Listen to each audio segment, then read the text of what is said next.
Ça tombe bien, là? Bah oui. Ça tombe mal ou ça tombe bien? Ça tombe mal parce que c'est mort, ça tombe bien qu'il soit là. Il a eu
a sessão começou. Well, I will switch to English today for obvious reasons, because we have two guests, Robert Normandeau and Panayiotis Kokoras with us, which were both together with me members of members of the jury of this year's Electroacoustic International Electroacoustic Composition competition. And so I will invite you, please, to join me on the floor here on the stage. So, Robert Normandeau. Thank you, sir. You know, probably you know it's very hard to listen to more than 100, even to listen to 10 pieces. Then more than 100 pieces, it's very hard, and it's very hard to judge, and it's very difficult. It's a very difficult job to do. I would like to start by saying that something that I always say, that is, a winning piece in a competition is for sure a good piece. Mm-hmm. But a piece that has not won might be a better piece. Paradoxal, but it is true, because the decision of a jury always rely on negotiation of opinions, of aesthetics. In fact, it's somehow a compromise. There is no way around it.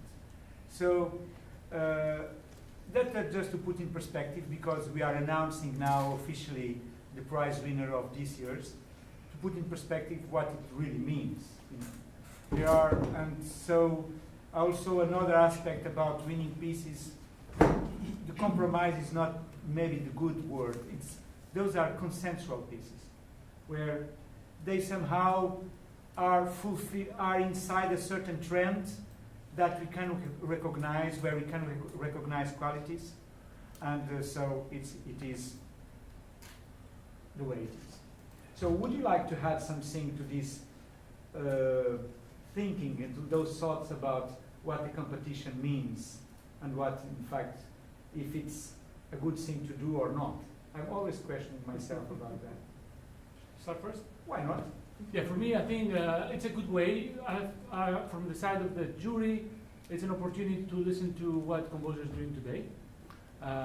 It's a kind of an overdose, but we don't do that every week, so that's okay. And that's when I was a student, and later, even till today, it's an opportunity to share my work with the community. You know, a competition, a call for works. It's an open hug to say, tell us what you've done this year, or something like that. So I appreciate these opportunities and the people who organize this kind of opportunities. So thank you very much for offering this to the community. And yeah, so it was a wonderful experience, and I enjoyed working myself with the pieces and with my colleagues here. Yeah, what I can add is it was not that difficult this time. There was not that much of a compromise, because we kind of agree pretty rapidly. Yes, I have to say. So I'm happy I was happy actually to acknowledge that. I think that none of us has the best piece to win. This is where the compromise took place. Yes. But apart from that, we all agree very rapidly on this. Yes, it was quite unanimous this year. It's not always like that. Yeah. Sometimes there is a lot of discussion about it, and every year, as most of you probably know, the jury changes. We always invite different people in order to, and this for sure influences the final result, because it's about aesthetics, and so having different people, the choices do not always agree. And the fact that I'm always there, I make it clear that I'm always there just to make sure that the rules are fulfilled, not as, like, say, the jury's president. Not at all.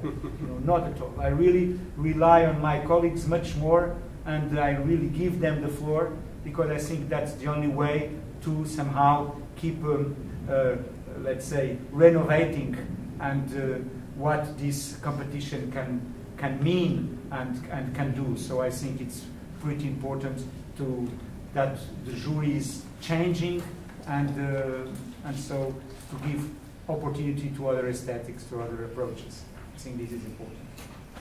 So maybe we can now, I can tell you that we received this year 115 pieces from 36 countries. I can also tell you, just as a curiosity, that we had 20 pieces from Italy, which never happened. It was the most represented country. No pieces from Greece. Panayiotis complained this year because usually we have many pieces from Greece, which was not the case. Then usually the country most represented is the United States. This year it was 15 pieces. And then we had many others. And we had also, interestingly, pieces from countries for the first time, like Thailand, Singapore, Indonesia, 2 pieces from Iran, 1 piece from Bolivia. But this already happened before, but not often. And then some countries where the electroacoustic community is more active, that we usually have like 6 or 7 pieces from the UK, 7 or 8 pieces from France, and so this is more common, and including some pieces by Portuguese composers, not many, but some, and so that's it. So the prize winner is Alex's book with a piece called, with the title Otherness, and he's from Brazil, which is the first time we had a winner from Brazil. So let's congratulate Alex in case you are there.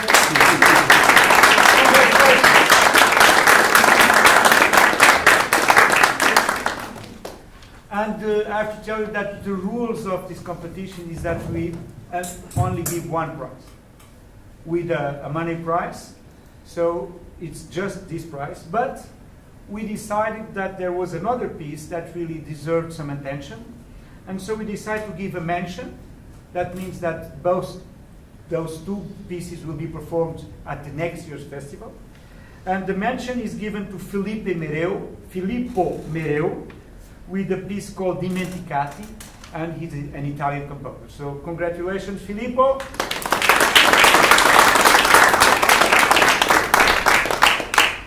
And for all the others, I really thank you for participating. What Panayiotis just said before about what might be the importance of a competition, I do agree. And I already had many fellow composers from many countries that have been stressing the importance of keeping this competition alive. For instance, John T. Harrison, 2 years ago, he was really, you need to, I was kind of, should you keep on? Yes, not, yes, you have to keep on doing it. So now you are pushing me to do it. So next year, we'll do it again. At least next year. So now maybe we can switch to the concerts. And I would like to tell you 2 or 3 things. One is that probably, as you know, this is the last weekend of this year's festival, devoted entirely to electroacoustic music or electronic music or computer music or difficult to have, or acousmatic music, to have the proper terminology. Next year's festival, because we are coming to an end, will be a completely different festival, because the festival will be somehow very big, 10 days, 30 concerts, and the festival will be in fact absorbed, so to speak, by the World New Music Days that we will be organizing for the first time in Portugal. And in this edition of the World New Music Days, we will stress a lot electroacoustic music, so which is usually not the case in most of the World New Music Days. So, and the festival will take place from the 30th of May till the 7th of June. So you know, if you want to take note in your agenda. Buy your ticket now. Maybe not yet, but okay. We don't know the program yet, but it will come. So, and for the 2 nights concert, we'll start with a piece by Robert Seebach, which is Skin and Siren. He was the prize winner of last year, of 2 years ago, and so he really wanted to be here, and I promised him that we'll do another piece by him, not the winning piece that we did last year, but Skin and Siren, which is a new piece. And then we'll do a concert with several pieces, including 2 premieres, which is part, as you know, of one of the missions of the festival, and our organization is to promote and to motivate new works. But we'll start with a piece by Francis Dumont, that probably you know, just died recently at the end of December. He was one of the jury members last year. We present his music. And among the pieces he presented, it was one of the last pieces he wrote, called Somme toute. And Somme toute is also, it's a French expression, but it also means an addition, a sum of several works, or at least several attitudes he had. So it's a kind of, let's say, a summary of his approach to electroacoustic composition, which is make the piece extremely interesting in terms of as a kind of a tribute to himself. But we have, by chance, we have here with us Robert Normandeau, which was his first student, doctorate student in Canada, in Montreal. And then he became a very big friend. So I met Francis through Robert. So I think I will ask you to say a few words before we listen to his music, and we start the concert about Francis, that was such a great composer. Yeah, he was a really great composer. He was my spiritual father, if I can say. I was not born in Montreal. I was born in Quebec City. I moved to Montreal to study with him. I was a master's degree student at the time, so I did my master's degree with him and Marcel Deschênes. And then University of Montreal opened a doctoral program for me because I did want to continue. So I was the first and actually only doctoral student with Francis. And I think we spent most of our meetings in bars, restaurants, and everywhere else but university, essentially. He was a very open-minded composer. He didn't come from the academic affiliation. He started his first very well-known piece, Sous le regard d'un soleil noir, was composed while he was over 50. So most of the work that you know or that we know of Francis were composed after he was 50, where most of the composers end to compose at 50.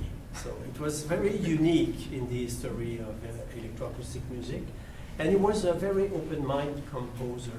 Just for an example, I started to work with rhythm in my music in the early 90s. And the first piece I did, before I present that piece to him, I was really afraid because it was not that common that electroacoustic music use rhythm and bass pattern and stuff like that. I was a double bass player myself. So I was really afraid to present the piece to him. And so he listened to it, because before that I always had this voice behind my head, the voice of Francis saying, oh, this is good, this is bad, it's too long, it's too short, etc. So I present that piece to him, and he said, this is your first personal piece. Completely opposed to what he is doing himself, completely opposed to his aesthetics. But he was such an open-minded character that he was welcoming any kind of aesthetics. He didn't try to make small Francis Dumont with his students. And starting from that, this voice disappeared, and I was free. So this is what he was doing as a professor. He was just let us being free from any father, godfather, ancient, and it was quite surprising considering he was French, and the French school is very dogmatic. And so he was completely out of that, and so enjoy his music. Yeah. Merci, Robert. Thank you. And any final word, Panayiotis, before we go to the music? No final words. I'm looking forward to the concert. I should say that I'm closer to the last piece of the concert by Trebusher, where I studied in New York He lives in York, in England, and although he was not a professor at the time, he kind of went out of the academia quite early. I met him quite a few times, got to know him, and maybe just to summarize, I admired in him the word freedom is part of his personality. He was a very free spirit, and very curious always to learn about new things, about new composers, pieces, things like that, and uncompromised. He was like, I think, the epitome of non-compromises in his art and his way of thinking about music. Yeah, that's true. I think it's a very good final note, because we'll have a premiere by Trevor that he finished 2 weeks ago. It's his last piece, and he said to me something that I don't understand really well, that it might be his last electroacoustic piece. No questions, no answers. So let's go to the music. Thank you. Don't forget to turn on your mobile phones once you leave this room.